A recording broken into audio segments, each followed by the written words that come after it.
When Marina inherited a country house and 70 million, she hurried home to share the good news with her husband and his mother. But as soon as she slightly opened the apartment door, she froze in place, hearing something that made her hair stand on end. Hello, my dear friends. Put aside your affairs for a moment. I want to tell you a story that will make you look at your loved ones in a new way. Write in the comments where you're watching us from. We wish you pleasant listening.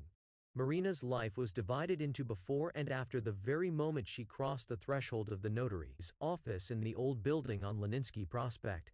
The heavy door with peeling paint and a tarnished brass plate slammed shut behind her with a dull thud, cutting her off from her familiar world.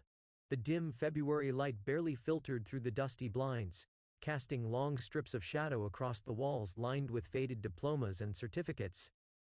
The smell of office supplies, paper, ink, and dust mixed with the aroma of strong coffee cooling slowly in the notary's old Soviet cup with a blue rim. Marina sat on the very edge of a cracked leather chair that seemed huge compared to her slim figure.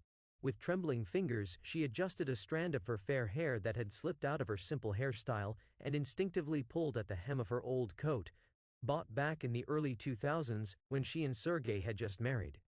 Back then, that coat had seemed like a luxury, something they saved for months to afford.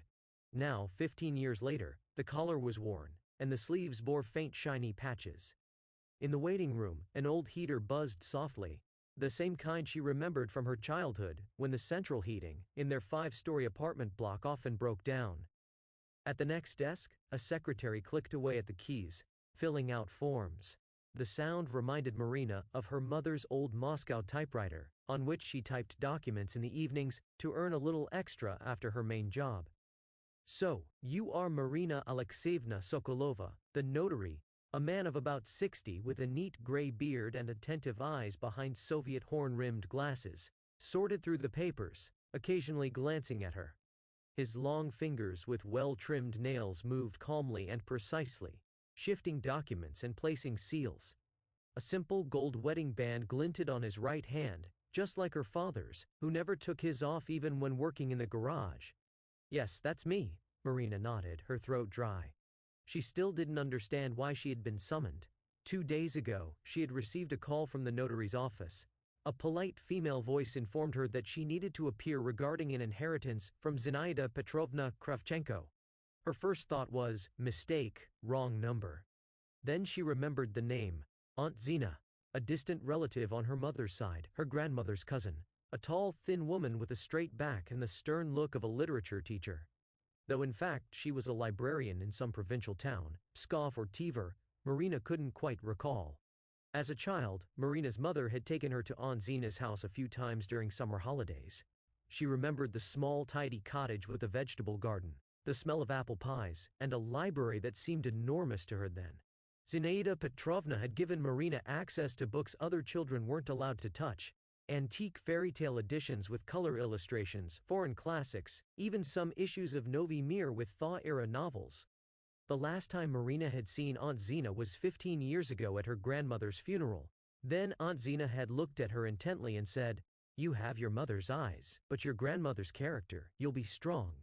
And that was it. They hadn't seen each other since, exchanging only the occasional holiday postcard.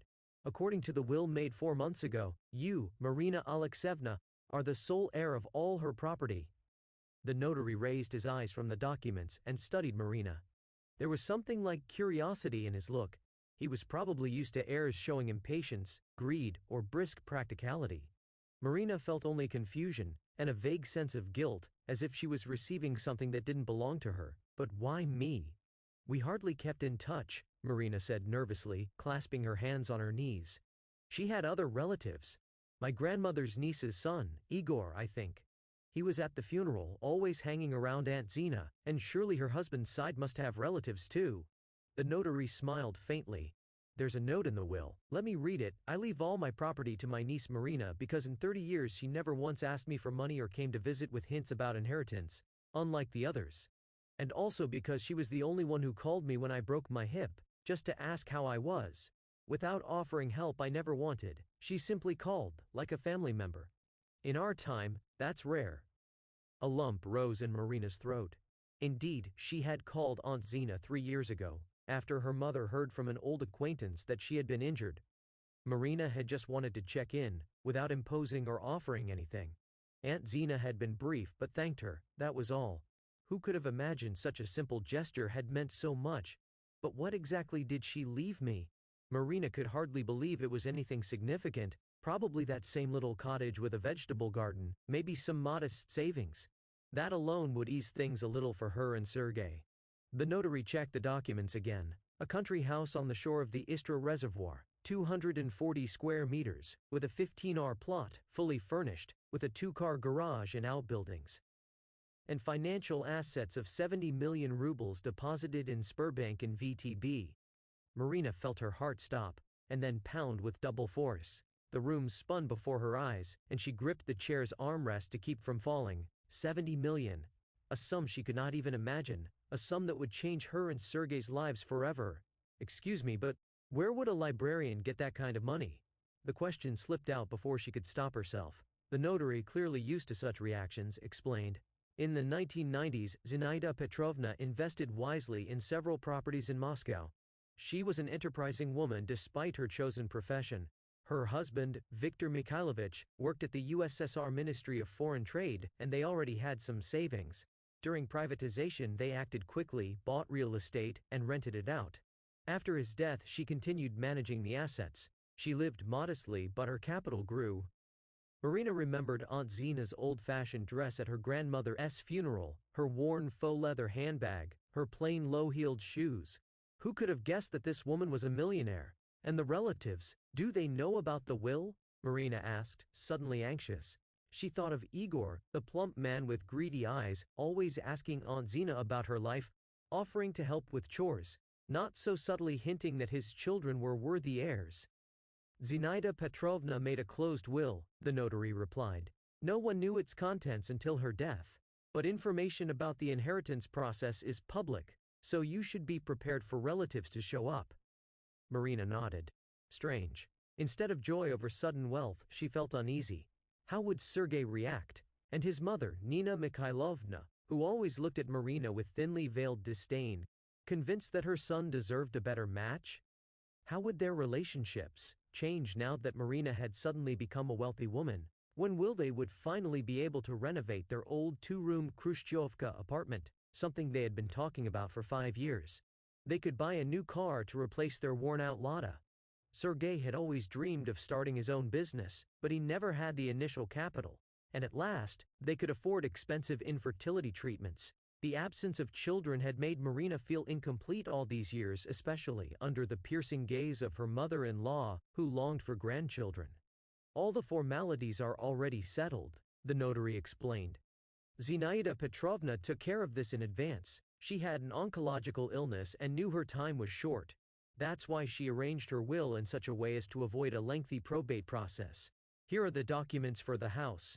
The notary handed her a hefty folder of papers. And here are the account details and a bank card linked to the main account. From this moment you may use all the funds. The taxes have also been paid on behalf of the testator. Marina carefully accepted the documents, hardly realizing that she held her new life in her hands. The pages trembled slightly. Whether from excitement or from a faint draft that stirred through the office, she couldn't tell. Thank you, she said softly, not knowing what else to say. The notary nodded. One more thing.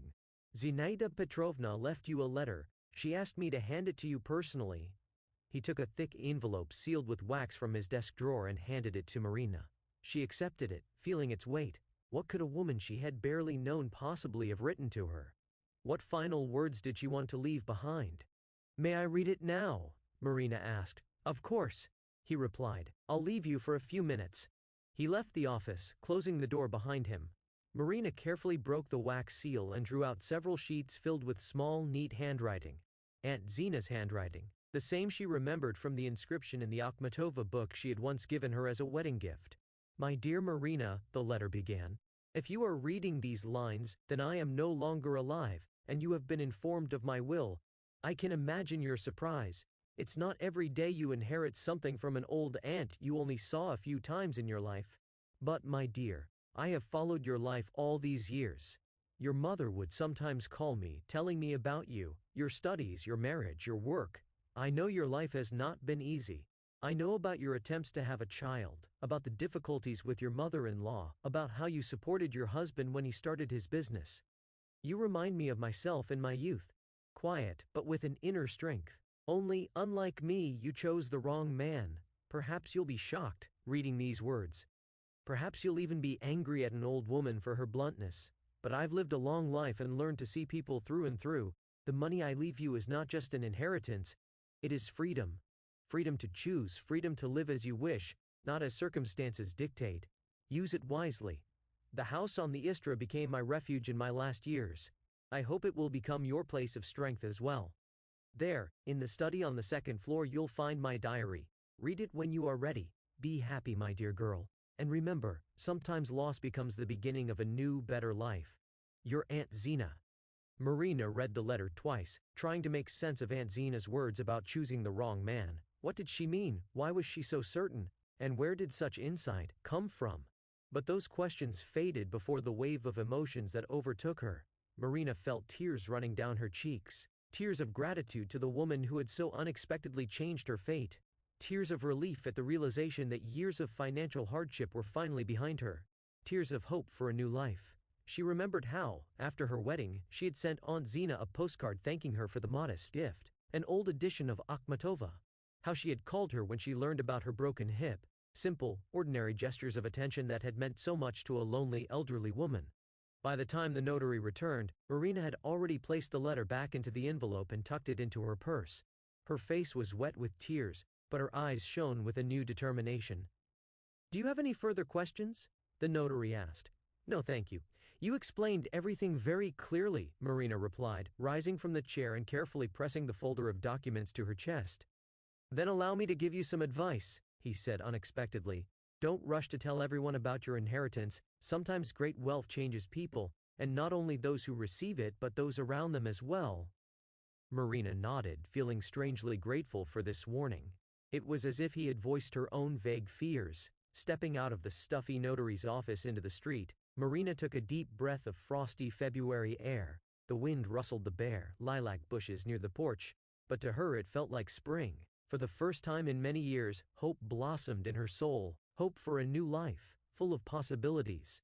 She stood for a few minutes, gazing at the gray Moscow sky, heavy with clouds about to burst into snow.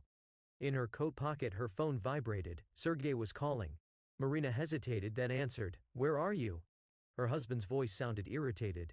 "I called your office. They said you left early." "Yes, I had some errands," Marina replied, not yet ready to reveal the inheritance.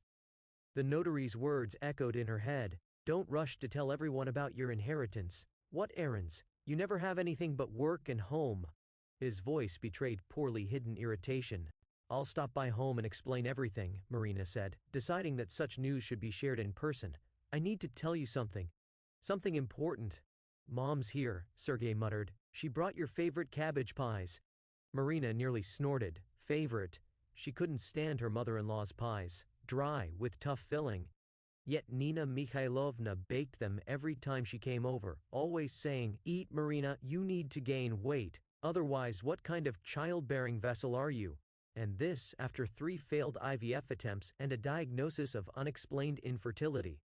"All right, tell her I said hello. I'll be home soon," Marina replied and hung up. She stepped toward the curb intending to hail a taxi, but changed her mind. She needed time to collect her thoughts, to decide how and what to tell Sergei and his mother. She walked toward the metro on foot, clutching the folder of documents to her chest. Her new life. Marina rode the metro, holding the folder tightly against her chest. The crowd, the stifling carriage, the roar of the train, it all felt unreal, like a dream. 70 million rubles. Such a sum was impossible even to imagine. Their combined annual income barely reached 1.5 million, most of it from Sergei's car service. Her own salary as an accountant at a small construction firm was modest but steady. 15 years ago, when they got married, Sergei had been just a novice mechanic with big ambitions. Marina had supported him in everything. She gave her salary to pay for the garage rental, helped with paperwork, handled the bookkeeping. Together they stood at the very start of his business. Marina still remembered how she used to type advertising leaflets for the service on their old computer in the evenings, while Sergei returned past midnight, reeking of motor oil and gasoline, but happy. Then things began to pick up. Sergey hired workers. His client base grew. He no longer spent whole days at the garage. He had hired a manager, leaving himself only to supervise. He started dressing better, bought a Toyota instead of the old Lada. And his character changed. Where once they weathered failures together, supporting each other, now Sergey increasingly snapped at Marina over trifles, criticized her appearance, reproached her for not being able to get pregnant. Berdianskaya, announced the female voice from the speakers, breaking Marina's thoughts. She startled, realized she had missed her stop, and hurried to get off. She would have to walk a couple of stations on foot. That wasn't bad. She needed the time to compose herself before meeting her husband and mother-in-law. The February frost pinched her cheeks. Marina walked along the familiar streets of her childhood neighborhood, past the typical 9-story blocks, past the old department store that had been turned into a supermarket chain, past the playground where she had once played herself and now dreamed of walking with her own child. Would she ever be able to get pregnant? The doctor said there was still a chance, it only required expensive treatment. But after 3 failed IVF attempts, Sergey had refused to waste money on nonsense, as he put it. He increasingly spoke about the possibility of divorce, since they couldn't have children. "You understand, Marina, I need an heir, someone to continue the family, the business," he would say. And in those moments, she recognized the intonations of his mother, Nina Mikhailovna, a domineering woman, with a sharp gaze and thin lips that she pursed every time the conversation turned to her daughter-in-law. She had never hidden her disappointment in her son's choice. Sergey could have found a prettier girl, and richer, and more fertile, she once told a friend on the phone, not realizing. Marina was standing in the hallway and heard everything. That evening Marina cried silently in the bathroom so that her husband wouldn't hear. Now everything would change. With Aunt Zina's money they could afford the best clinics, the best specialists. Marina imagined herself telling Sergey about the inheritance, imagined the light in his eyes, his arms around her, whispering, "Now everything will be different. We'll have a child, you'll see. I'll be the man I used to be, loving, caring, your rock and support." Turning into the familiar courtyard, Marina saw her mother-in-law's car. An old cherry-red Lada Kalina. So Nina Mikhailovna had indeed come. Odd, she usually warned about her visits in advance. Marina sighed, anticipating the strained conversation at the table, the questions, the unsolicited advice. Their apartment was on the 4th floor of a typical Khrushchevka. A 2-room flat with a tiny kitchen and a combined bathroom. How many times had Marina suggested doing renovations, at least changing the windows to plastic ones? But Sergey always found a reason to postpone. It wasn't the right season, there were no good contractors, better to invest the money into the business. Yet he had enough funds. He simply preferred to spend them on his hobbies. Fishing, hunting trips with friends, a new phone every year. Climbing the stairs, the elevator was always broken. Marina suddenly felt a strange unease, a sense of foreboding. Maybe she shouldn't reveal the inheritance right away? The notary had advised against rushing, and even Zinaida Petrovna in her letter seemed to hint at something. "You chose the wrong man."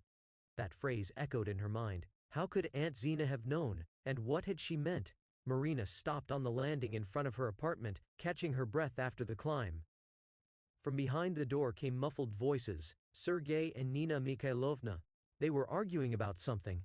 Marina pulled out her keys but hesitated, listening. "How long are you going to drag this out?" Her mother-in-law's insistent voice said. "How much longer will you live with this barren woman?" Marina froze, unable to believe her ears. She knew her mother-in-law didn't like her, but to speak so openly, "Mom, I told you already." Sergey's voice was weary, as if this conversation had happened more than once. "Everything in its time, I can't just throw her out. We share the apartment, the business." "What business?" Nina Mikhailovna cut him off. "It's your business. She's only listed there as the accountant. So what if she helped you with some papers? Anyone else would have done the same, and now you think you owe her your whole life? To a woman who can't give you children?" Marina felt nausea rising to her throat. She leaned against the wall, afraid even to breathe, afraid they might hear her outside the door. "Christina," continued her mother-in-law.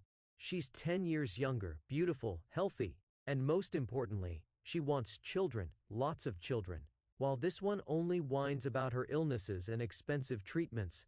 How much more money are you going to throw away? 3 IVF attempts. And no result. God sees everything, son." He hasn't given you children because it's not your destiny to be together. I know, Mom, Sergei's voice was irritated now. But everything must be done properly. If I just file for divorce, she can claim half the assets. And right now every ruble counts. Business expansion, new equipment, then try to do it amicably. Nina Mikhailovna interjected again. Tell her you've outgrown the relationship, that you need a woman who'll give you children. Promise her the apartment, the car. In the end you can give her this Khrushchevka, it's worthless anyway. Then you and Christina can buy something decent in a new building. Yes, that's pretty much what I planned, Sergei replied. After the May holidays, we'll divorce. I'll leave her this apartment, and the old car. She'll sign a waiver saying she has no claims to the business or other property. And Christina? She's willing to wait? There was a note of worry in Nina Mikhailovna's voice. Sergei chuckled. Where would she go? Of course she'll wait. We've already been together for 6 months. I rented her an apartment near her job. Convenient. Marina doesn't suspect a thing. No unnecessary eyes. After work, I stop by for a couple of hours, then go home. Marina's heart skipped a beat. 6 months. All this time, when she believed her husband was staying late at the garage, he had been with another woman. With this Christina. Just be careful, son. This Christina of yours might turn out to be another problem, Nina Mikhailovna warned. Girls these days are sly, especially the young ones. First they wag their tails in front of a wealthy man, then either get pregnant on purpose or start making demands. Don't worry, Mom, Sergei smirked. Christina's not like that. She knows her place and appreciates what I do for her. Besides, she earns well herself. She's a marketer at our company. Oh, so it's that Christina, his mother drew out. The one you photographed at the New Year's party. Pretty girl, no denying it. And shapely too, unlike some. Marina involuntarily lowered her gaze to her own thin frame. Indeed, after years of hormone therapy, she had lost her former figure, and with it her confidence in her attractiveness. Listen, maybe you're right not to rush the divorce, Nina Mikhailovna suddenly said thoughtfully. There's a saying, better a tit in the hand than a crane in the sky. Who knows what will happen with this Christina in 6 months? Maybe Marina will still get pregnant. Hardly, Sergei snorted. How many years have we been trying? And nothing. No, Mom, my mind's made up. In May we'll divorce. In September, Christina and I will marry and start a family. She wants 2 kids right away, close in age, and you'll finally get to dote on your grandchildren, bake them your pies. Oh, Sergei, how I dream of holding grandchildren in my arms. Nina Mikhailovna's voice trembled with tears. All my friends are already grandmothers, only I'm still waiting. Marina listened to the conversation, and it felt like she was falling into a deep abyss. 15 years of marriage, 15 years given to this man, and this was how he spoke of her, how he planned to get rid of her, as if she were nothing more than a useless object. Are you sure she doesn't suspect anything? Asked his mother-in-law. Marinka, the accountant? Sergei laughed. She's too busy with her female problems to notice anything. Always with her tests, pills, procedures. You know, Mom, sometimes I think she exaggerates the infertility issue on purpose just to tie me to her. Like, look, I'm suffering for you. For our future kids. They're all like that, Nina Mikhailovna nodded. Selfish. Only thinking of themselves.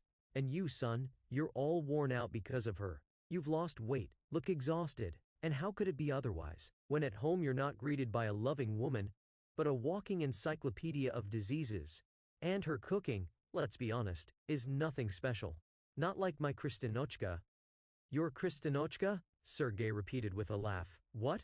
Don't act surprised, his mother said without flinching. The moment I met her I knew, this is the real match for my son. Beautiful, cheerful, a good homemaker, and she'll give you children, lots of them. Just wait and see. Marina stood frozen, stunned by what she was hearing. So that's why her mother-in-law had suddenly started visiting them more often in the past 6 months. She had already met Christina, already accepted her, already built plans for grandchildren. And Marina, she had been the fool all this time, trying to please this woman, enduring her barbs, her unsolicited advice, her constant discontent. All right, Mom, that's enough about that, Sergei said. Let's talk about the dacha. I think we should sell it. What's the point of those 6 acres with a falling-apart shack? We could get a good plot in a cottage settlement and build a proper house.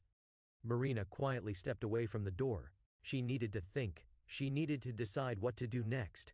With trembling hands, she stuffed the folder with the inheritance documents into her bag and tiptoed down the stairs. Outside, she drew in a deep breath of frosty air. Her mind was foggy, her hands shaking, nausea rising in her throat. 15 years down the drain. 15 years of believing in love, in family, in support. And all the while he had just been enduring her, using her, waiting for the right moment to replace her with a younger, healthier model. No, I can't go back there. Not now, Marina whispered, clutching her phone in her pocket. She needed time to pull herself together, to figure out what to do. In a daze, she wandered through the familiar childhood streets without noticing where she was going. When she finally snapped out of her trance, dusk was falling. She stood in front of a small cafe called Nostalgia, where she and her school friends used to stop after classes. Back then it had been a dairy cafe, famous for its milkshakes and pastries that cost 3 kopecks. Funny how things change, and yet stay the same. Inside, the cafe was warm and quiet. Marina chose a corner table, away from the windows, and ordered tea with lemon. She pulled the folder and Aunt Zena's letter out of her bag and reread it once more. You chose the wrong man. The money I leave you is freedom. How could she have known? How could Zinaida Petrovna, who had only seen Sergei a couple of times at family gatherings, have noticed what Marina herself hadn't seen after 15 years of living with him? Marina pulled out her phone. 5 missed calls from Sergei. He was probably worried where she had gone, or just angry dinner wasn't ready. Either way, she wasn't ready to talk. Not now, maybe never. She opened her messenger and typed a short message. I'm fine, don't worry. I need time to think. I'll be back in a couple of days. The reply came instantly. What happened? Where are you? I'll come. Marina gave a bitter smile. He would come? After all she had overheard, after he'd planned to get rid of her as painlessly as possible, after conspiring with his mother on how best to trick her? No, I need to be alone. Please respect that. Her phone buzzed again. Sergei calling. Marina declined the call and turned the phone off. What she needed now was silence to figure out her life.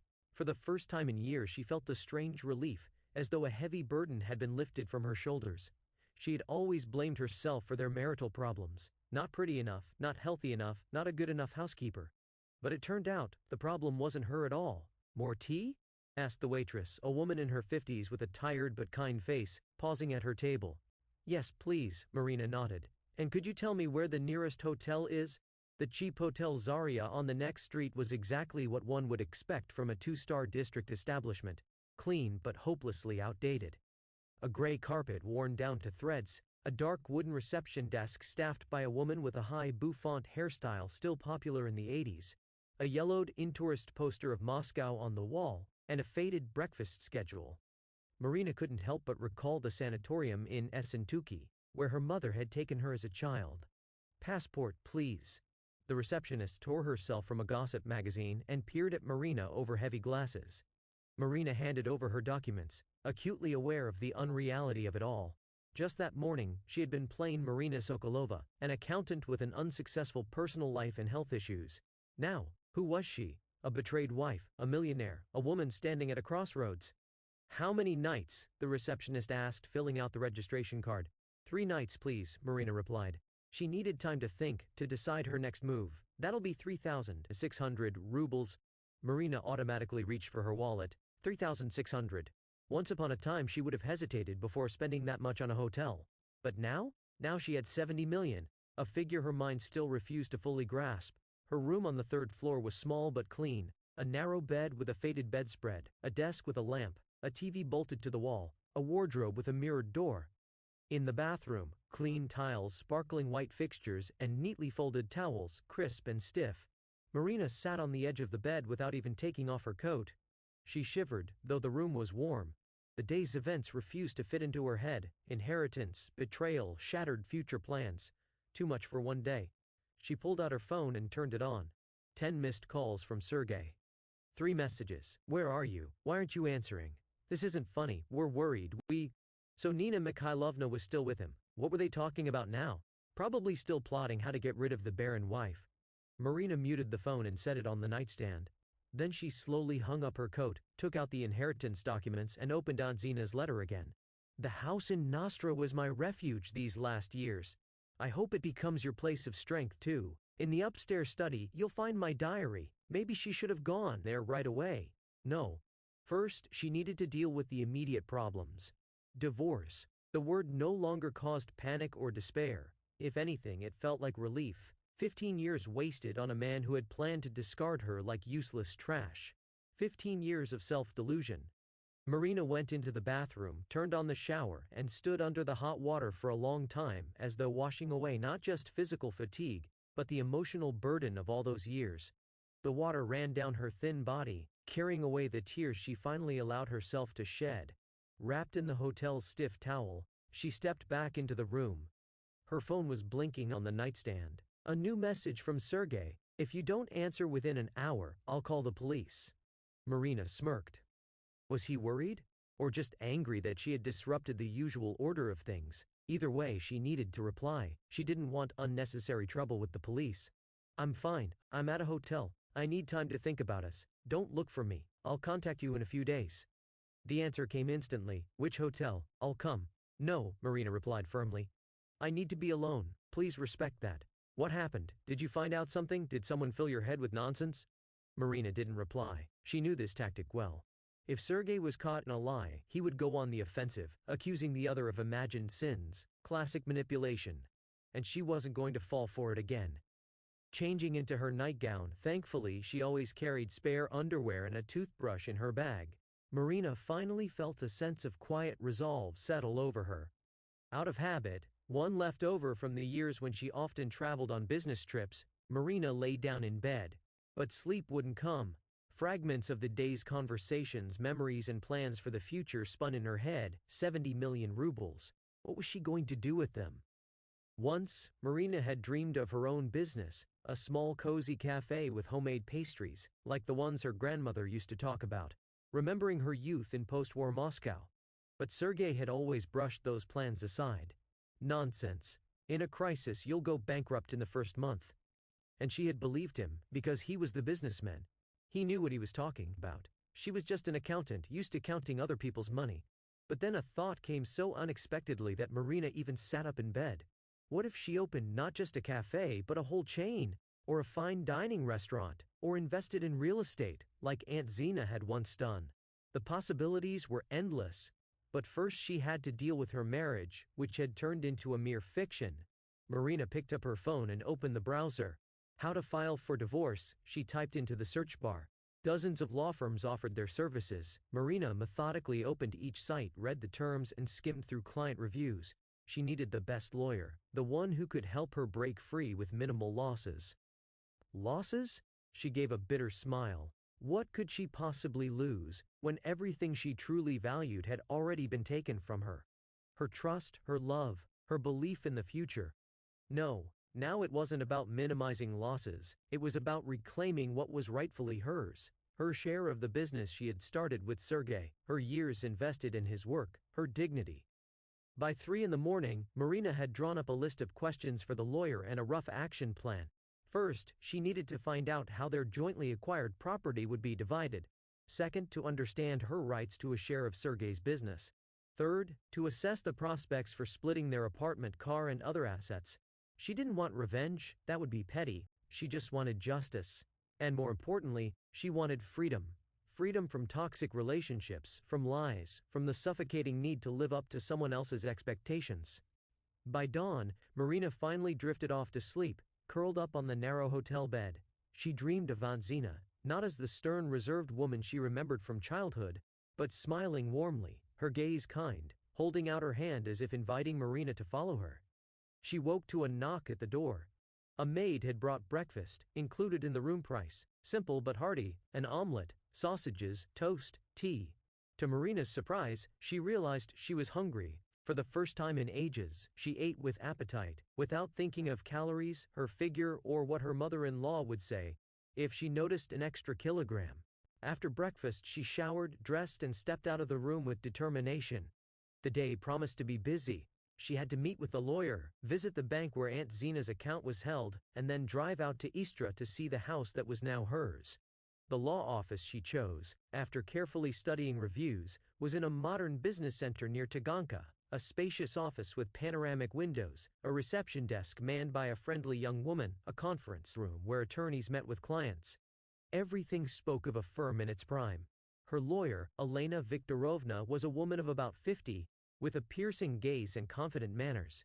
She listened attentively to Marina's story without interrupting, only jotting occasional notes in her notebook. So you want to file for divorce and at the same time, claim your share in your husband's business? She clarified when Marina finished, wisely saying nothing about the inheritance. Yes, Marina nodded. I helped him build that business from scratch. I kept the books, gave my own salary to pay rent, worked weekends. I have a right to compensation. Absolutely, Elena Viktorovna agreed. If we can prove the business was created during your marriage and that you made a significant contribution, you can claim a share. But you need to understand, your husband will resist. If, as you say, he planned to get rid of you with minimal financial loss, he may try to hide assets, transfer property to third parties. He has a mistress, Marina cut in, an employee at his firm, Christina. He rents her an apartment. He's planning to marry her after divorcing me.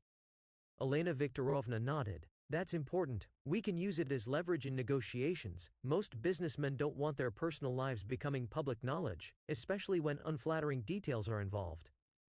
Marina shook her head. I don't want blackmail or scandals. I just want what's rightfully mine. I understand, the lawyer smiled. But sometimes to achieve justice, one has to use every available tool. In any case, we'll start with peaceful negotiations. Here's what I suggest. For the next hour, they discussed strategy.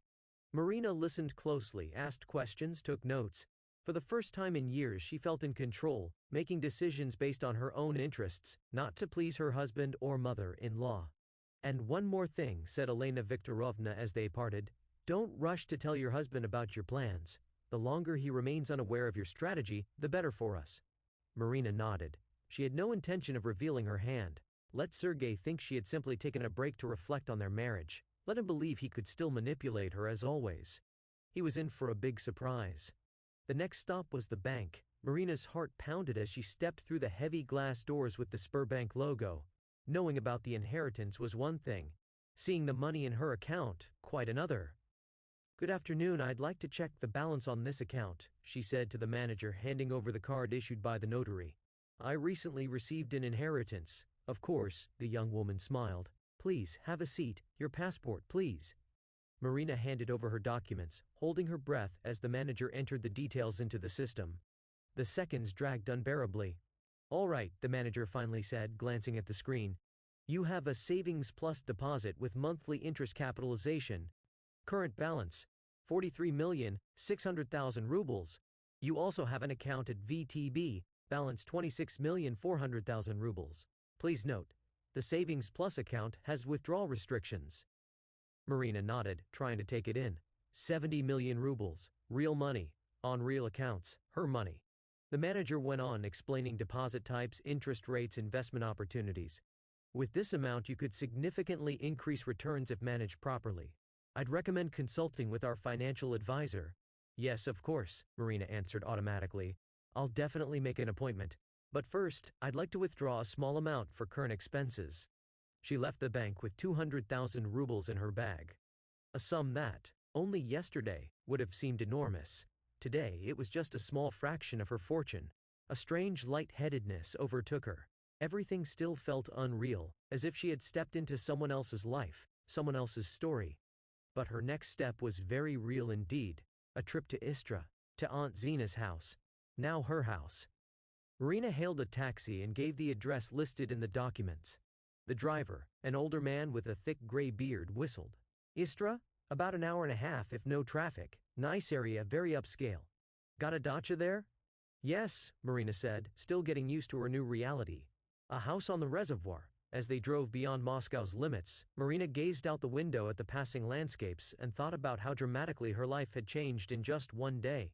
Only yesterday she had been just Marina Sokolova, Sergei's wife, a childless, weary woman resigned to her fate. And who was she today? A woman with 7-10 million on her account. The owner of a country house on the shore of the Istra Reservoir. A person standing on the threshold of a new life. A person who would have to make many decisions and perhaps many mistakes. But one thing Marina knew for sure, she would never again allow others to decide for her. Never again would she sacrifice her happiness for those who didn't value it. The taxi driver turned off the highway onto a narrow forest road, and a few minutes later they reached the gates of a cottage village. The guard in the booth checked Marina's documents, compared her with the photo in her passport, and, satisfied, lifted the barrier. Here we are, the driver announced, stopping in front of a two-story house made of dark wood and glass. Beautiful place. Need help with your bags? No thank you. Marina paid and got out of the car, looking at the house with a thrill, the house that now belonged to her. I can handle this. Aunt Zena's house turned out to be exactly what Marina had imagined as an ideal country home. Not flashy luxurious like the nouveau riche mansions of the 90s, but solid, well thought out to the smallest detail. A two-story building of dark timber with large panoramic windows overlooking the reservoir. A spacious terrace entwined with wild grapevines, a neat plot with pines and fir trees along the perimeter. Marina found the keys in the spot indicated by the notary, under a stone by the porch, just like in old movies. Unlocking the massive oak door, she froze for a moment on the threshold, as if hesitating to step into her new life. Inside, the house was bright and cozy. A spacious living room with a fireplace, a kitchen with modern appliances, several bedrooms, and a study on the second floor. Everything looked lived in, but at the same time perfectly clean, as if the hostess had just stepped out for a minute. This house on the Istra was my refuge in recent years. I hope it becomes your place of strength too. In the study upstairs, you will find my diary. Marina climbed the wooden staircase to the second floor. She recognized the study immediately. A small room with a desk by the window, bookshelves along the walls, and an old leather armchair. The air smelled of books, wood, and some herbs. A scent that instantly carried her back to childhood, to the library where Aunt Zena had worked. On the desk lay a book in a worn leather binding without any title. Marina carefully opened it. It was the diary her aunt had mentioned in her letter. Pages filled with neat, fine handwriting held the story of a woman whom Marina had barely known, yet who had so unexpectedly changed her fate. Settling into the armchair, Marina began to read. The earliest entries dated back to the 80s and spoke about her work at the library, meetings with interesting people, books she loved. Then came pages dedicated to her husband, Viktor Mikhailovich, their travels, conversations, plans for the future. Viktor is late at work again, says that an important contract is being decided. I pretend to believe him, though I know he's seeing her, that young employee from the International Relations Department. Perhaps I should make a scene, demand a divorce, as my friends advise. But what's the point? I haven't loved him for a long time, not as before. He became a stranger the moment he started making big money, the moment his photo appeared in the foreign trade newspaper. Money changes people, rarely for the better. Marina paused, struck by how similar their situations were. Aunt Zena too had suffered betrayal once her husband had succeeded. History repeating across generations. Today we signed the divorce papers. Viktor was generous, left me the dacha in Kratovo and a decent sum of money. Maybe he feels guilty, or maybe he just wants to start his new life with Alia as soon as possible. They say she's already pregnant. Strangely, I feel no pain, no anger, only relief and freedom. For the first time in many years, I can think only about myself, my desires, my future. Marina turned the pages, drawn deeper into Aunt Zena's life. The 90s, privatization, first investments in real estate, the opening of a private library, travels through Europe that Zinaida Petrovna had always dreamed of.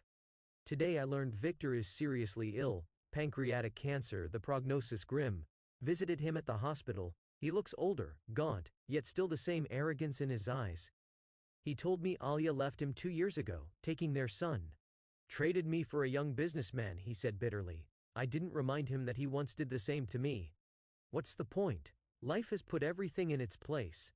With each page, Marina understood more clearly why Aunt Zena had left her the inheritance. She saw herself in Marina, a woman trapped in a failed marriage, a woman who only needed a push to start anew. Today Alia called, my niece. She spoke about her daughter Marina. It seems the girl has problems in her marriage, though she tries not to show it. Her husband, from what I hear, is a typical narcissist, the kind who flourish when they succeed and immediately seek a new victim for their ego. A familiar story. I wish I could warn her, but would she listen to an old woman she's only seen a few times in her life? Marina shuddered, realizing her aunt was writing about her. Aunt Zena knew about her problems with Sergei. From where? Probably from her mother, with whom they sometimes spoke.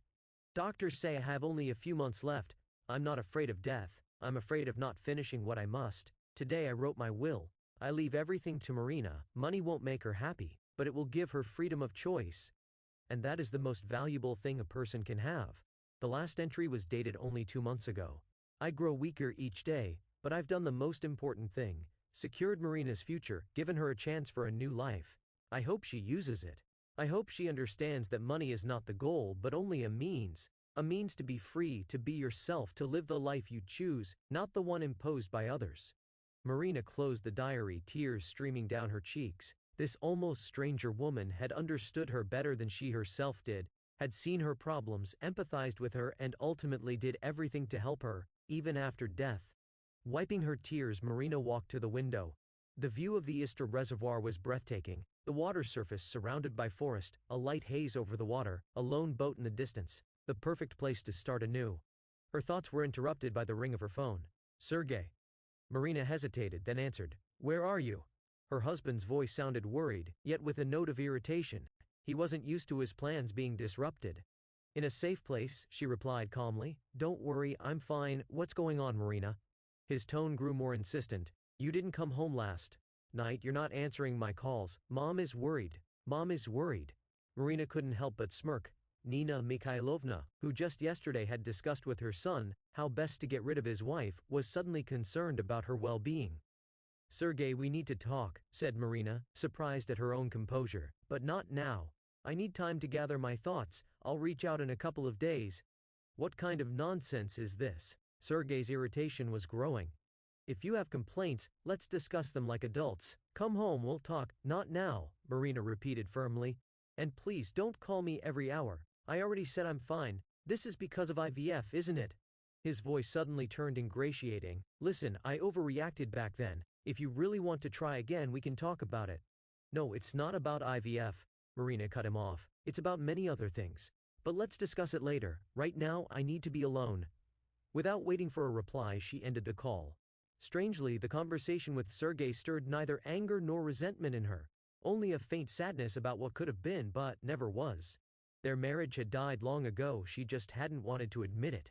Marina went downstairs to the first floor and into the kitchen. In the refrigerator she found fresh groceries. Apparently someone had been looking after the house after Aunt Zina's death. Making herself some tea, she sat at the table and took out her phone. There were still several important matters to resolve. First, she called her mother. Alla Nikolaevna, 65 years old yet still full of surprising energy and optimism, was unsettled by an unexpected call from her daughter on a weekday. Marinochka, has something happened? Yes, Mom. Marina drew a deep breath. A lot has happened. Sergey and I are separating. There was a pause on the line. Then her mother cautiously asked, Are you sure? Maybe it's just a crisis? Every couple has difficult periods. No, Mom, it's not a crisis, Marina replied firmly. Sergey has been seeing another woman. For 6 months, he planned to divorce me after the May holidays. My God, was all Alla Nikolaevna could exhale. How did you find out? I overheard him talking with Nina Mikhailovna. Marina decided not to go into details. But that's not all. Aunt Zina, your cousin, left me an inheritance. Quite a large one. Zinaida? Her mother exclaimed in surprise. But you hardly kept in touch. And what inheritance? She had nothing except that tiny dacha. Marina smiled faintly. It turns out she had a country house on the Istra, where I am now, and a certain sum of money. How much? Her mother couldn't resist, asking. 70 million rubles, Marina replied, still hardly believing it herself. Silence fell again, followed by Alla Nikolaevna's nervous laughter. You must be joking.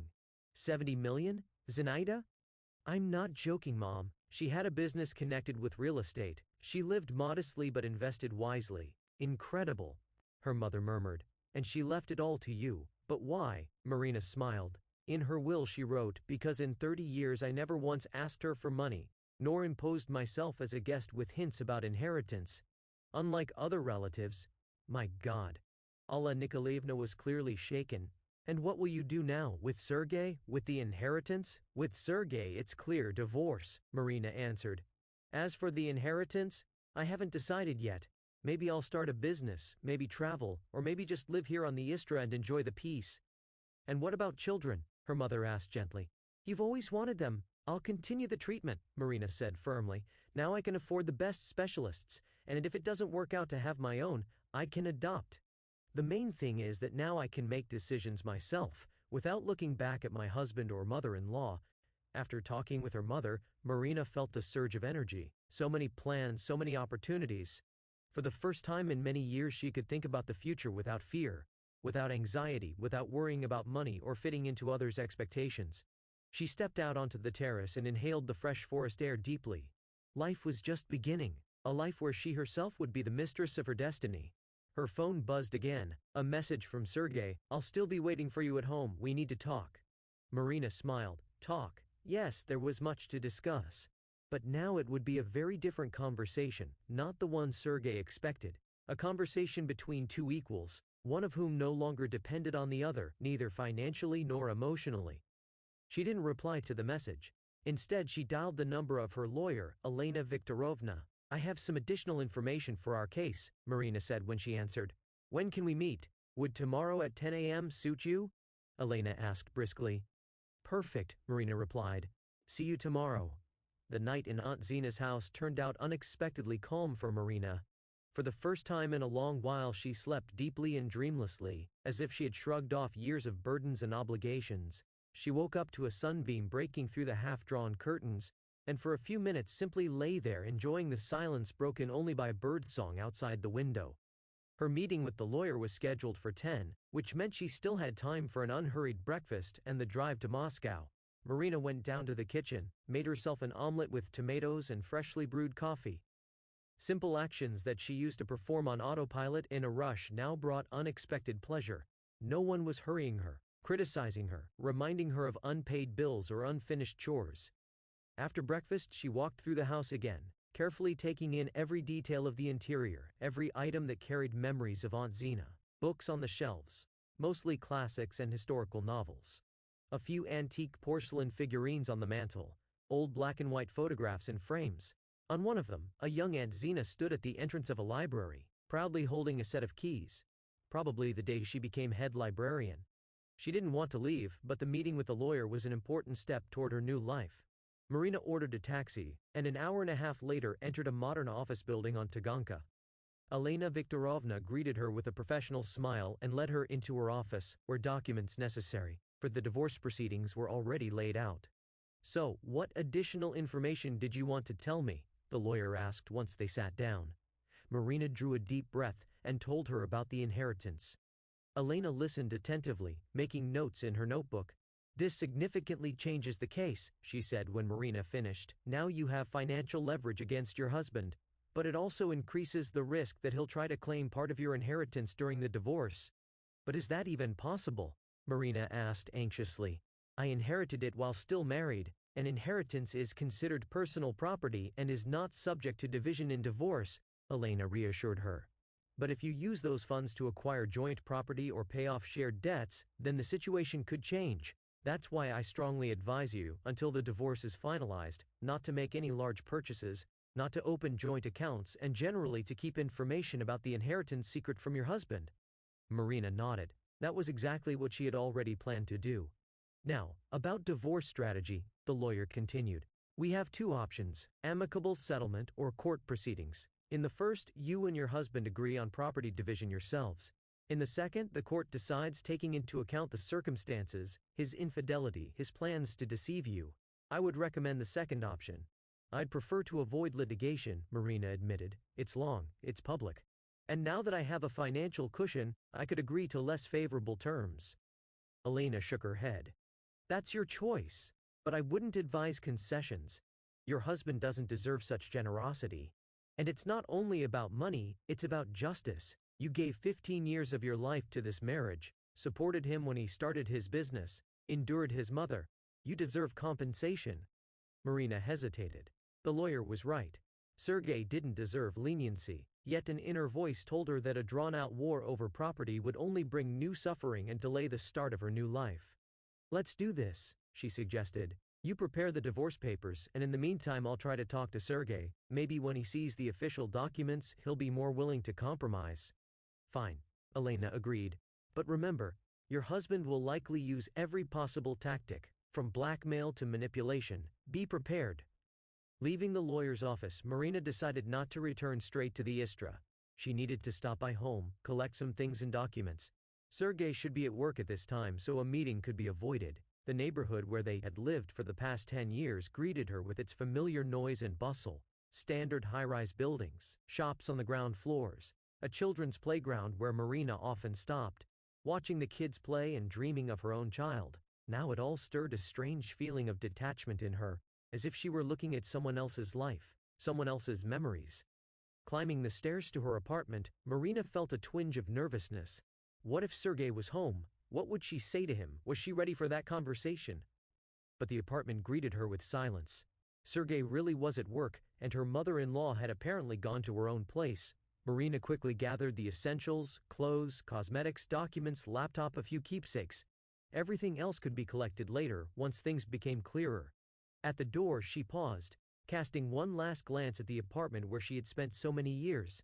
Strangely, she felt no regret, no nostalgia, only relief at knowing she would never return here as to her home. On the table in the hallway lay a note in Sergei's bold handwriting.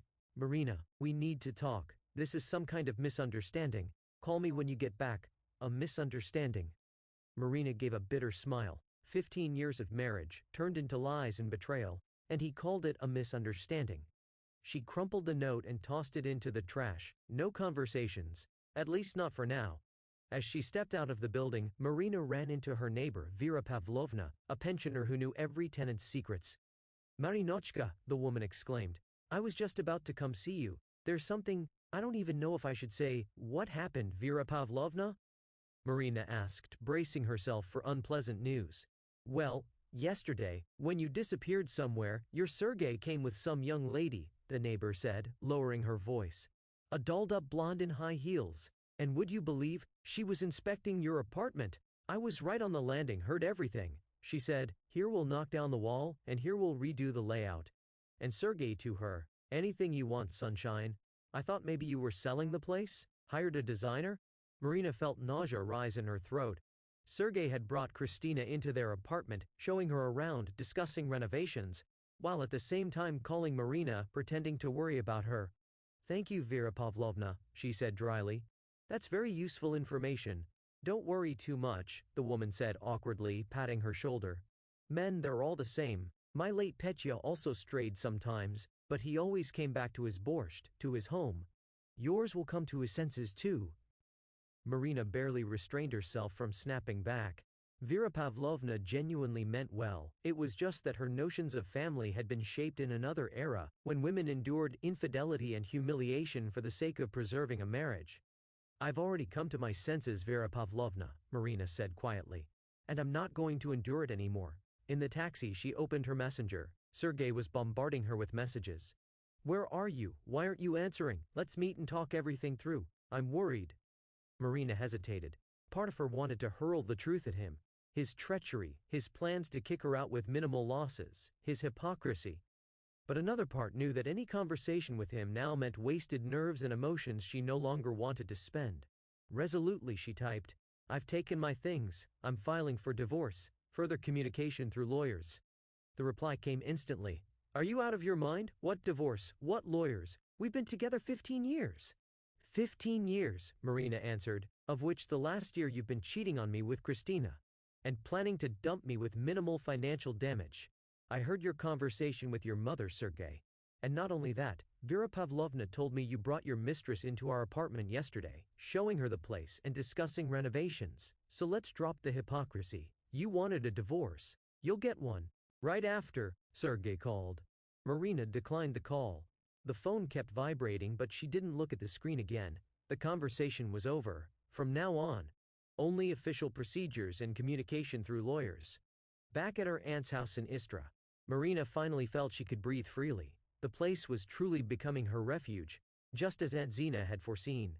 Here she could think, plan, dream, without reference to a husband, a mother-in-law, or society's opinion. That evening, sitting with a cup of tea on the terrace and watching the sunset over the reservoir, Marina allowed herself, for the first time in ages, to dream about the future. What to do with the 70 million? How to use her unexpected freedom? Maybe open the cafe she had always dreamed of, or a travel agency. She had always loved traveling, though opportunities had been scarce. Or even a charity foundation to help women in difficult situations. The options were endless, and for the first time in years Marina felt that she had the right to choose, that her wishes and plans truly mattered. And what about her personal life? Was she ready for a new relationship after 15 years with Sergei? Hardly, at least not now. First, she needed to sort herself out, understand what she truly wanted from life, and regain her lost confidence. And of course, treatment. Now, with access to the best specialists, her chances of becoming a mother greatly increased. And if not, there was adoption. The main thing was that now it would be her decision, her choice, not a forced compromise. A phone call interrupted her thoughts. The number was unknown, but Marina decided to answer. What if it was important? Hello, Marinochka, it's Nina Mikhailovna.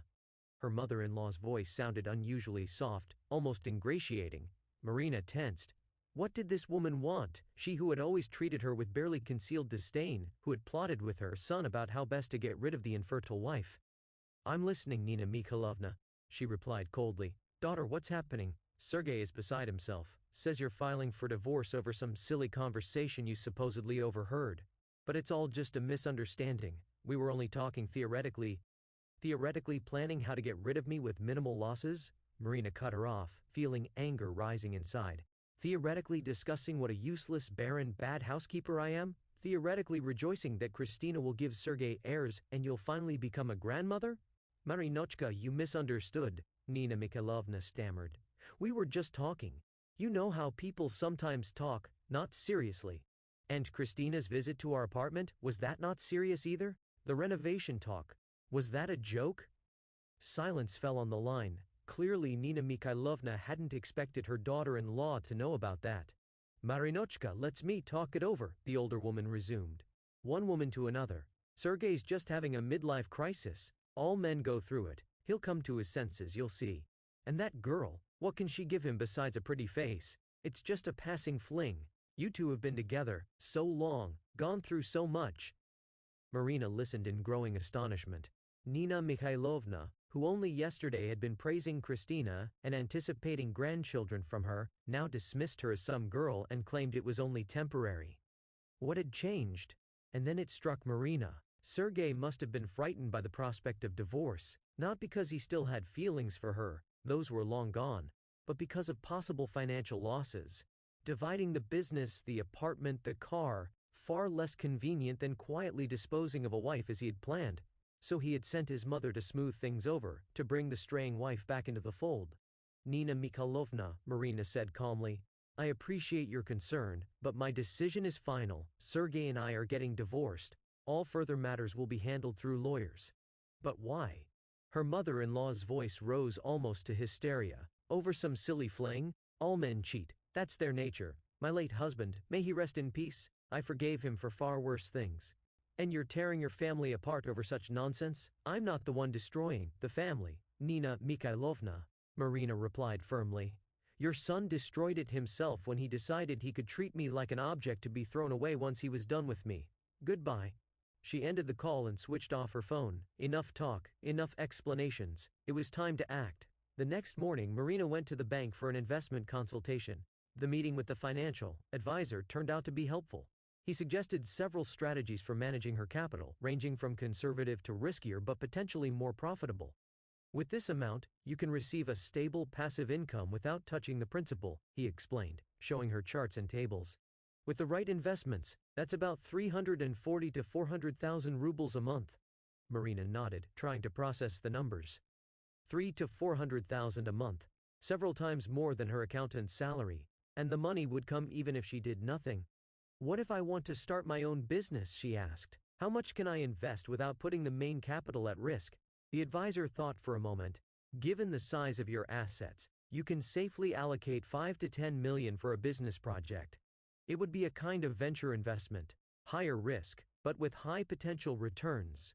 The rest will distribute among more reliable instruments. After the bank, Marina stopped by her lawyer's office to sign the divorce paperwork.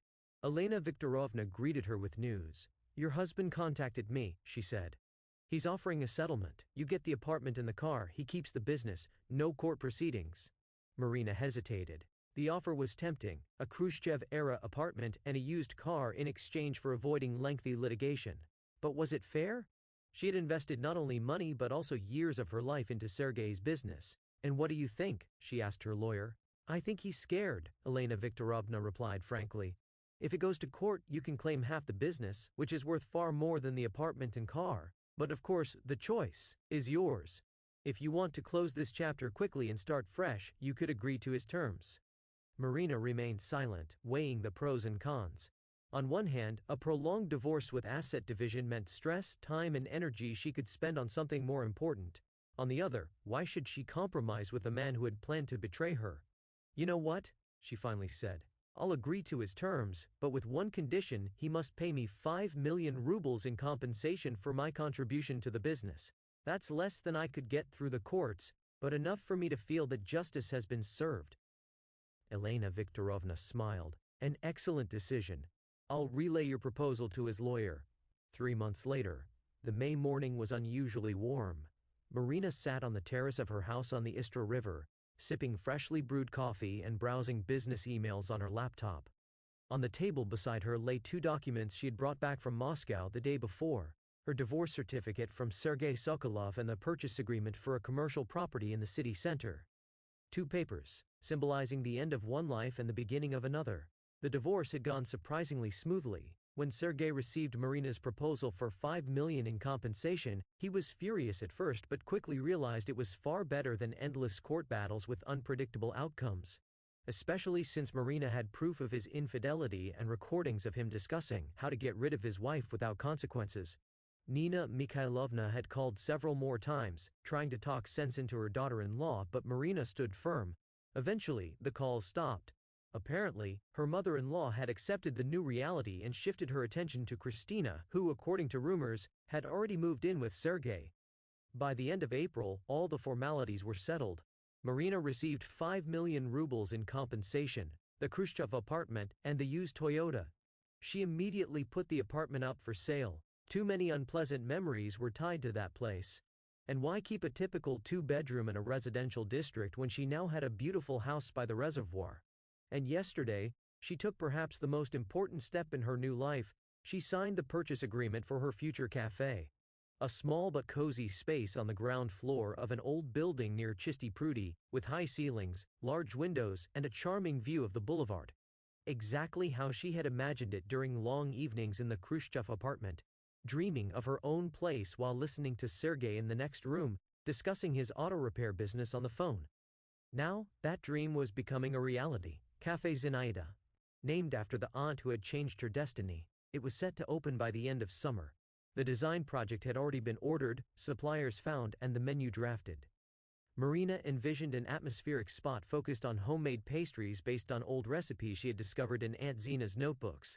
A place where people could not only eat well but also feel at home, with books on the shelves, cozy armchairs, and soft music in the background.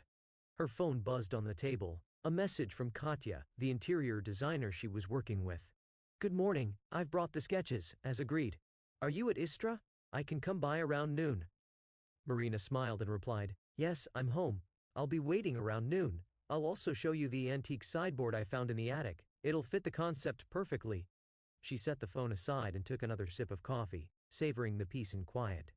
These 3 months had changed her more than the previous 15 years. She was rediscovering herself. Her desires, abilities, strengths, and weaknesses.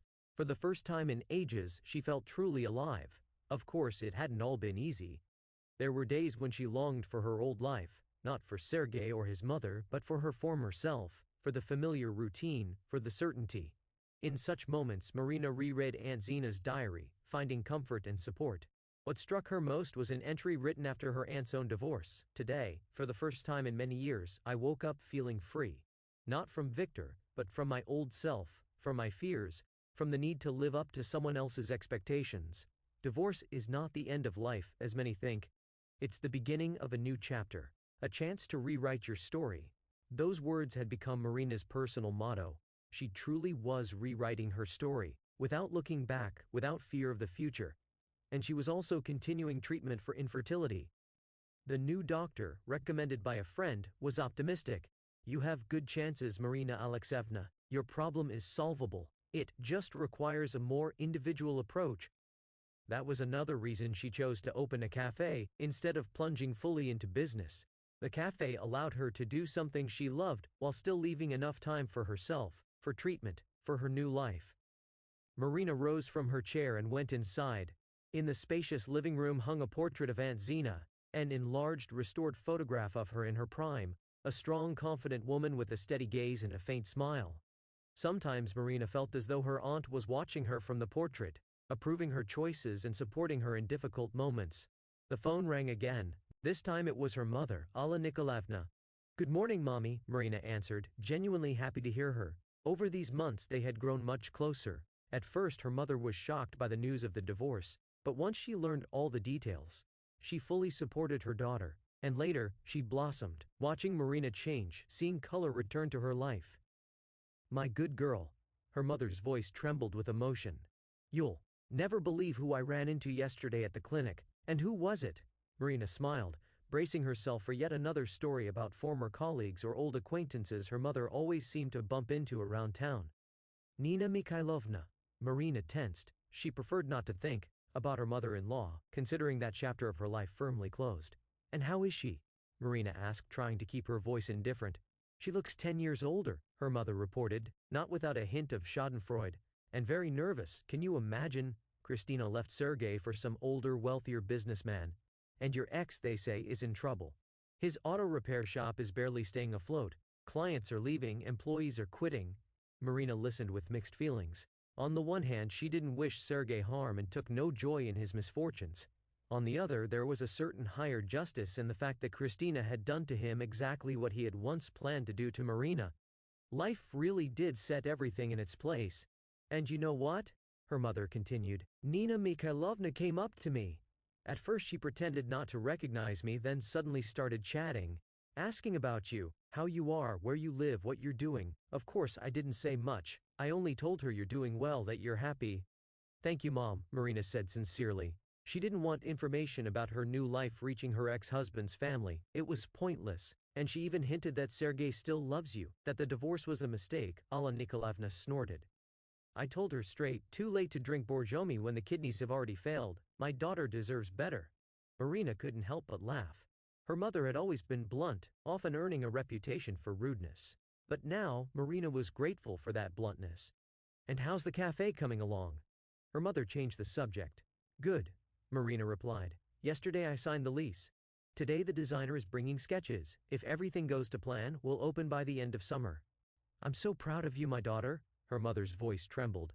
"You've changed so much in these months. You've blossomed, grown more beautiful. And most importantly, there's a sparkle in your eyes that I haven't seen in years." Marina smiled. She had noticed the changes herself when looking in the mirror each morning, as though the years of gray, joyless life had finally retreated, giving her back youth and energy. After the call, Marina decided to take a walk around the property. Spring was in full bloom. The apple and cherry trees she had planted near the house were blossoming. The grass was green, the air filled with the scents of flowers and freshness. She loved these morning walks, time to be alone with nature, to think about life, to make plans for the future. The news about Sergei and Christina hadn't left her completely indifferent, but it didn't stir strong emotions either, just a faint sadness.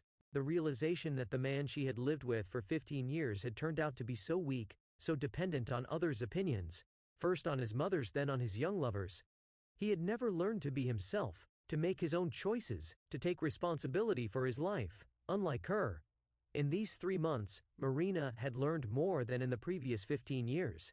She had learned to trust her intuition, to make decisions without looking over her shoulder for approval, to take risks and not fear mistakes.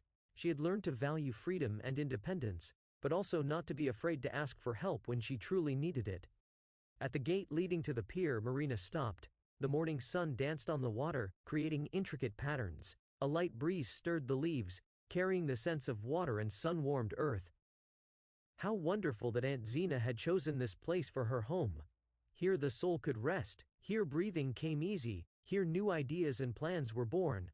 For example, the idea of a charitable foundation for women in difficult life situations.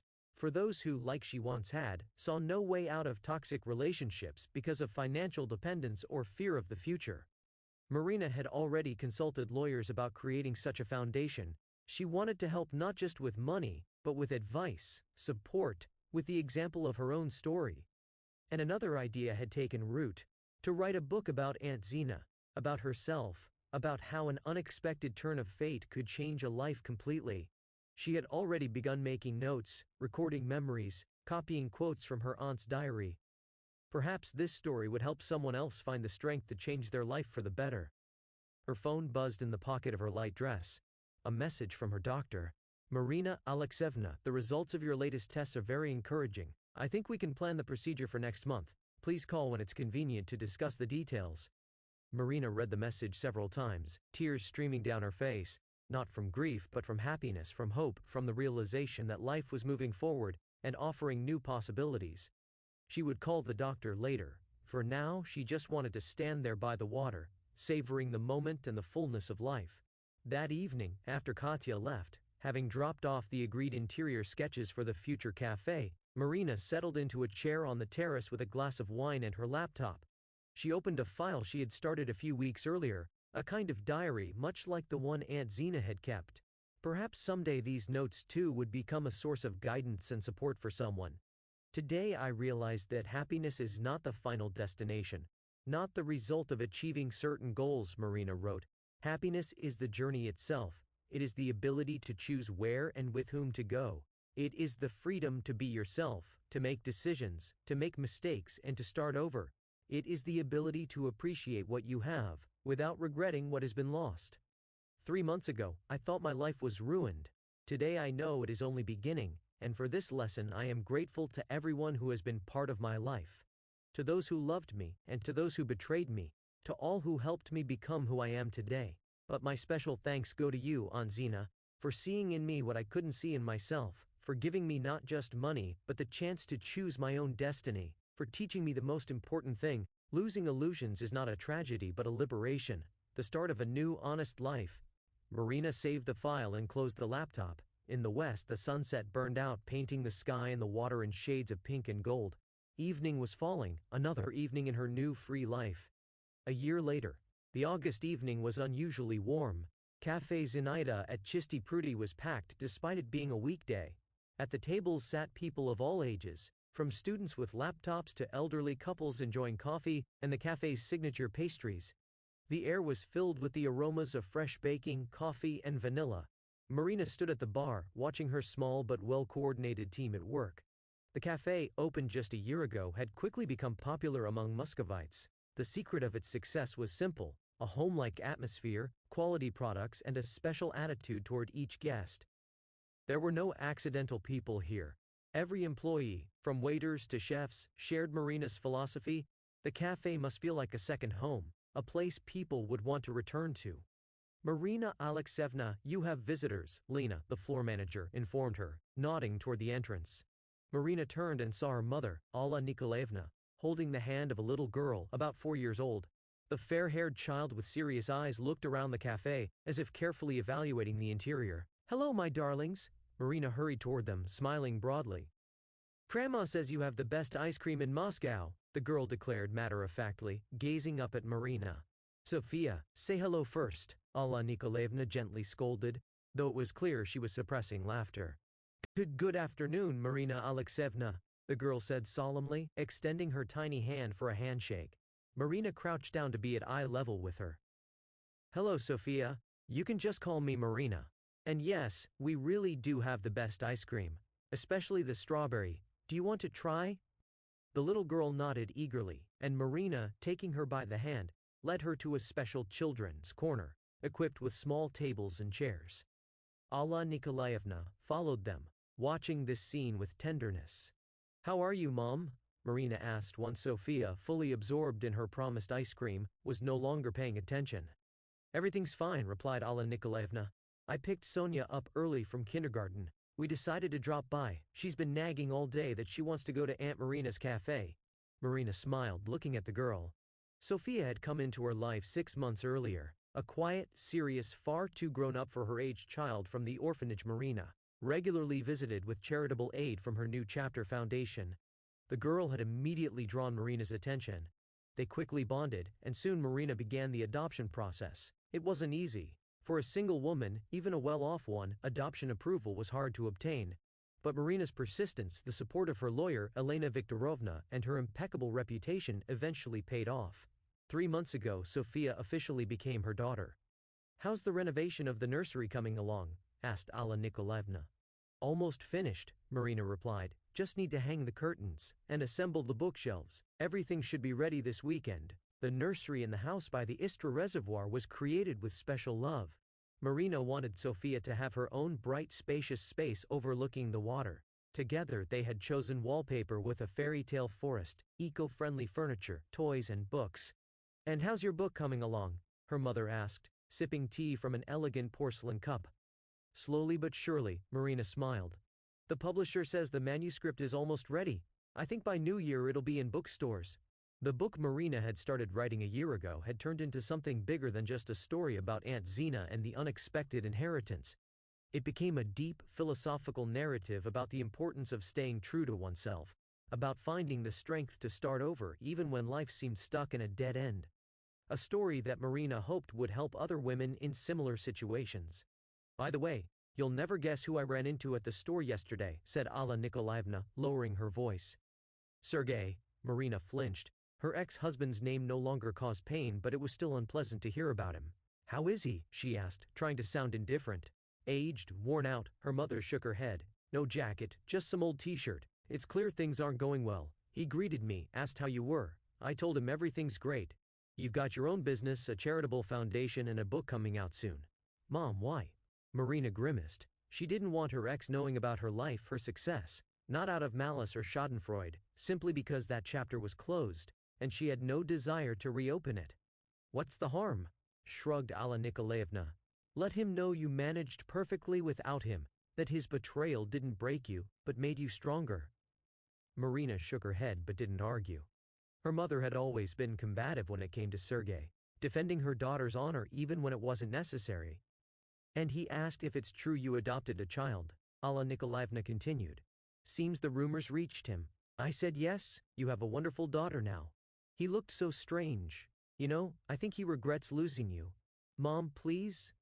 Marina shot a worried glance at Sophia, but the girl was still fully absorbed in her ice cream, not listening. "That's all in the past. I have a new life, and he has his. There's no point digging up old things." "You're right, of course," sighed Alla Nikolaevna. "It's just that I still can't forgive him for how he treated you. You deserved better." "And I got better," Marina smiled softly. "Look around. I have my own business that brings not only income but joy. I have a home where I feel happy. And I have a daughter." She looked tenderly at Sophia. "What more could I want?" "A man," said Alla Nikolaevna bluntly. "A loving, caring one who will truly value you." Marina laughed. "Mom, you're incorrigible. I told you, I'm not ready for a new relationship yet. I'm fine the way things are." Of course," her mother nodded with a sly smile. "And that architect who keeps coming to Istra with drawings every weekend, that's purely work, right?" Marina felt her face flush. Andrei, the architect she'd met 6 months ago at a charity event for her foundation, really had been visiting often.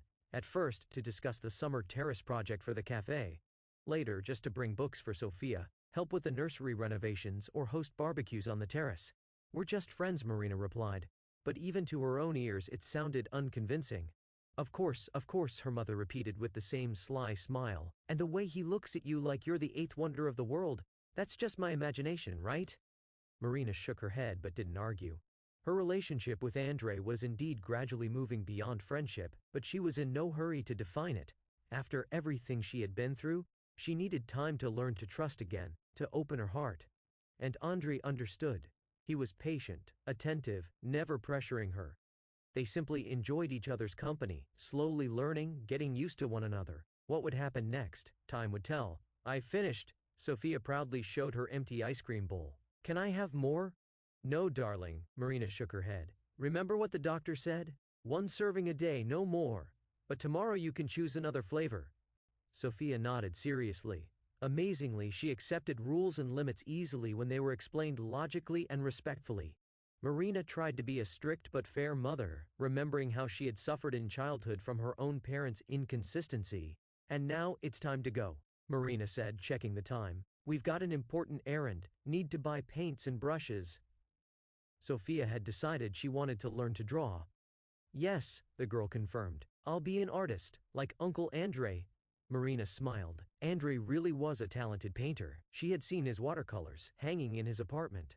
One of them, a landscape of the Istra Reservoir, he had given her for her birthday. It now hung in her bedroom, reminding her of quiet evenings on the terrace, long conversations till dawn, and the sense of peace and safety she felt with him. After saying goodbye to her mother, who stayed at the cafe to meet friends, as she often did in the evenings, Marina and Sophia went off to the art supply store. Holding her daughter's hand, Marina felt an indescribable sense of happiness and rightness, as if her whole life had been leading to this moment, being a mother, being free, being herself. That evening, after putting Sophia to bed in their cozy apartment above the cafe, they preferred to live there on weekdays when the girl went to kindergarten, and spend weekends at the house on Istra. Marina settled onto the couch with her laptop. She needed to finish the last chapter of her book, the one where she wrote about Sophia, her foundation, her new plans and dreams. Her phone buzzed on the coffee table. A message from Andre. "How was your day? Is Sophia asleep? Sorry I didn't call, spent all day at the site. Tomorrow I'll come by and bring those architecture books I promised." Marina smiled and typed back. The day was good, though a bit hectic. Sophia's asleep. She dreamed of becoming a great artist. We bought paints, brushes, albums, the whole arsenal. Tomorrow we'll be waiting for you. I'll bake your favorite mushroom pie. Sounds tempting, he replied. Then see you tomorrow. Sweet dreams to you both. Marina put down the phone, warmth spreading through her body. She didn't make any predictions about what her relationship with Andre might become, or where this road would lead. Life had taught her to value the present moment, not to rush events, and to trust her heart and intuition. Opening her laptop, she reread the last paragraph of her manuscript. An unexpected twist of fate can change an entire life. What seems like a catastrophe may become the beginning of something new and beautiful. The most important thing is to find the courage to let go of the past, accept the present, and look to the future with hope. As my Aunt Zena used to say, sometimes losses become the beginning of a new, better life. Marina paused for a moment, then added one more line. And that's exactly how it is. My new life proves it. After saving the file, she closed her laptop and walked to the window. Moscow shimmered with lights, alive with its evening rhythm. Somewhere out there, in that vast city, was Sergei, lost, confused, regretting his choice. There was Nina Mikhailovna, who had never become a grandmother. There was Christina, probably already searching for a new victim for her manipulations. But Marina felt no anger, no resentment toward them. Only gratitude for the lesson they had taught her, a lesson without which she would never have become who she was now. A strong, independent, happy woman, the mistress of her own destiny. From the children's room came a faint rustle. Marina smiled. Sophia must have been stirring in her sleep. That little girl who had entered her life so unexpectedly yet so naturally had become the center of her universe, the meaning and joy of every day. Tomorrow would bring new cares and joys, plans and surprises, and Marina would greet it with an open heart, ready to accept everything it offered. Because now she knew the most important truth: life goes on, and it is beautiful in all its forms. Quietly, Marina walked into the children's room, tucked the blanket around the sleeping Sophia, kissed her gently on the forehead, then returned to the living room. She sat on the sofa and opened the book she had started the day before. The story on its pages resembled her own, about a woman who had found the strength to change her fate, about losses that became gains, about happiness that arrives when you no longer expect it. Outside, the summer night wrapped Moscow in warm darkness, while in the apartment above Zenaida's cafe it was quiet and cozy. Here, within these walls, a new story was beginning. The story of a woman who had lost her illusions but found herself. The story of a mother and daughter walking the road of life together. A story that was only just beginning, but already promised to be a happy one. Marina turned the page of the book, feeling peace and the fullness of life. The unexpected twist of fate that had happened a year ago turned out to be the best thing that could have ever happened to her. If you enjoyed this story, don't forget to click like and subscribe to our channel. Your support inspires us every day to delight you with new and captivating tales.